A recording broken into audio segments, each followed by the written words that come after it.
Chers amis, soyez les bienvenus à ce moment de prière. Nous allons ce matin déjà nous confier à la Vierge Marie, à Saint Joseph. Nous demandons aussi l'intercession et la protection de saints anges gardiens, puisque nous allons vivre ce soir cette nuit merveilleuse, la nuit de la naissance du Christ. Donc le Seigneur nous prépare déjà ce matin à bien saisir ce moment de grâce et de bonheur dans nos vies. Au nom du Père, du Fils et du Saint-Esprit. Amen. Je vous salue Marie, pleine de grâce, le Seigneur est avec vous. Vous êtes bénie entre toutes les femmes, et Jésus, le fruit de vos entrailles, est béni.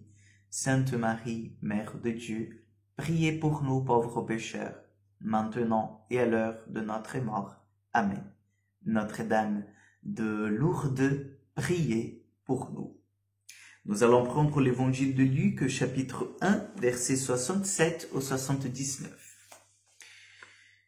En ce temps-là, à la naissance de Jean-Baptiste, Zacharie son père fut rempli d'Esprit Saint et prononça ces paroles. Béni soit le Seigneur, le Dieu d'Israël, qui visite et rachète son peuple.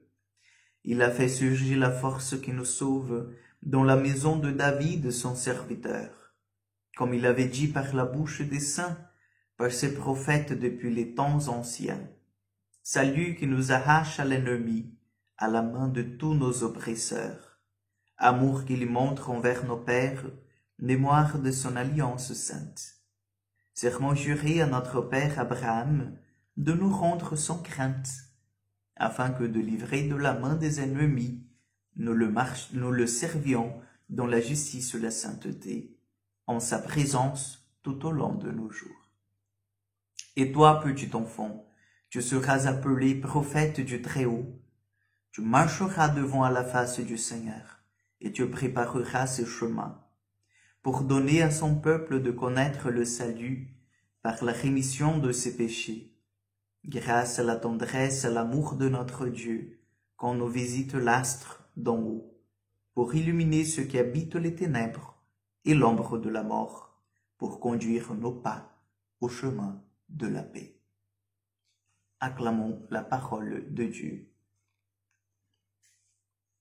Qu'il est beau ce chant de Zacharie, qu'il est beau ce chant de louange, en fait, qui sort de la bouche, du cœur de Zacharie. Vous savez bien que c'est après, donc, la naissance de Jean-Baptiste, que la langue de Zacharie se délia, qu'il cesse d'être muet pour prononcer, pour proclamer les louanges du Seigneur. Et c'est beau, chers frères et sœurs, parce que je ne sais pas si vous avez fait attention, mais dans la première partie du chant de Zacharie, nous voyons en fait un chant, un hymne à la louange du Messie sauveur, de celui qui viendra sauver son peuple, de celui qui viendra apporter la paix, de celui qui vient avec sa main forte, son bras puissant. Et c'est beau parce que ces paroles sont en même temps, comme dit l'Évangile, des paroles prophétiques. Parce que nous avons dans la deuxième partie de ce chant, de cet hymne, nous avons, chers amis, la partie que concerne Jean-Baptiste, son enfant, l'enfant à Zacharie, en disant « Et toi, petit enfant, tu seras appelé prophète du Très-Haut. Tu marcheras devant à la face du Seigneur, tu prépareras ses chemins. » Et c'est tout à fait cela que Jean-Baptiste fait lorsqu'il grandit.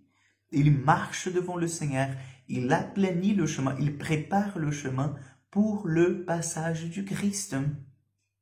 Vous voyez, donc ce chant de Zacharie, que d'ailleurs en fait on prie dans la prière de l'Aude, tous les jours, tous les matins, nous faisons mémoire de ce chant de Zacharie. Donc nous le prions tout entier. Et je vous invite à faire cette expérience de le prier aussi, peut-être de commencer votre journée avec cette prière du chant de Zacharie. Et puis, le soir, bien sûr, ça va se clôturer par les vêpres avec le chant, en fait, à la Vierge Marie, le chant du Magnificat. Vous voyez? Donc, ce chant qui apporte une bénédiction, ce chant qui dit du bien de Jésus, le Messie Sauveur, et de Jean-Baptiste, nous invite, chers frères et sœurs, à voir la grandeur du salut de Dieu qui va s'établir dans nos vies, qui va s'établir dans l'histoire de l'humanité. C'est Dieu qui entre dans l'histoire. C'est Dieu qui vient rendre visite à son peuple. C'est Dieu qui vient le sauver. Donc je vous invite, chers amis, ce soir, parce que je suis sûr que vous allez à la messe quand même, donc je vous invite ce soir à bien vivre cette célébration, à avoir ça en conscience dans le cœur, dans le plus profond de vos cœurs. Dieu vient me visiter. Dieu vient me sauver. Nous aurons de beaux chants, nous aurons de belles lectures, nous aurons de scénettes, c'est vrai, mais je vous invite à tout vivre, à vivre tous ces moments qui seront uniques avec cette certitude dans votre cœur. Dieu vient me sauver. Dieu vient me visiter. Que le Seigneur Tout-Puissant vous bénisse, qu'il vous aide à bien vivre ce moment de Noël, qu'il vous donne la grâce de pouvoir découvrir son visage dans ce petit enfant. Le Seigneur soit avec vous, que Dieu Tout-Puissant vous bénisse et vous garde, le Père, le Fils et le Saint-Esprit. Amen. Je vous souhaite déjà un joyeux Noël, bonne fête en famille et que Dieu vous garde.